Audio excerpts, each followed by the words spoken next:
Cuando hablamos de dolor, claro, entendemos muy bien lo que es la fisiología del dolor y que tiene que ver con pues, un dolor que se inicia en la periferia y se transmite a través de una neurona hasta la médula espinal y una segunda neurona que transmite la información al cerebro.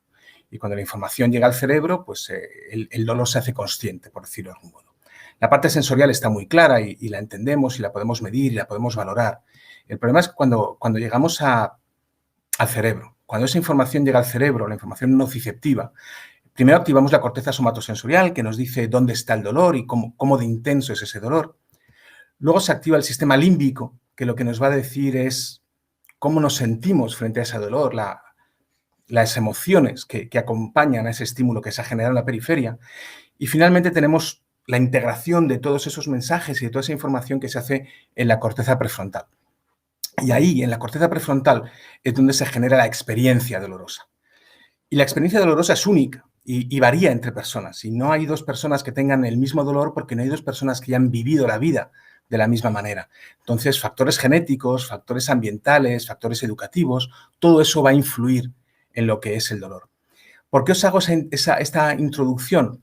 Porque para estudiar el dolor, para analizar el dolor y para tratar el dolor, tenemos que tener en cuenta que se juntan dos variables. Por un lado, la sensación y por otro lado, la emoción que acompaña a esta sensación.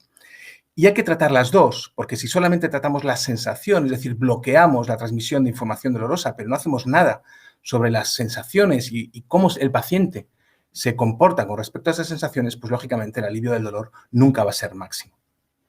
Cuando pensamos en un abordaje terapéutico del dolor, tenemos que tener en cuenta estas dos vertientes. Por un lado, utilizar fármacos, técnicas invasivas, fisioterapia, etcétera, etcétera, para tratar la sensación, es decir, la transmisión de la información dolorosa, pero luego necesitamos tratar también las emociones y ahí la psicoterapia, el ejercicio, la distracción, distintas actividades son muy, muy importantes.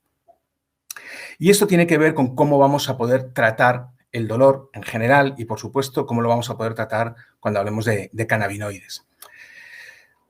Sabéis, porque yo creo, por lo que he estado viendo, que sois expertos casi todos en el mundo del cannabis, bien sea como digamos, investigadores o como terapeutas o incluso como pacientes, sabéis que existen dos tipos de receptores cannabinoides, básicamente el receptor CB1 y el receptor CB2.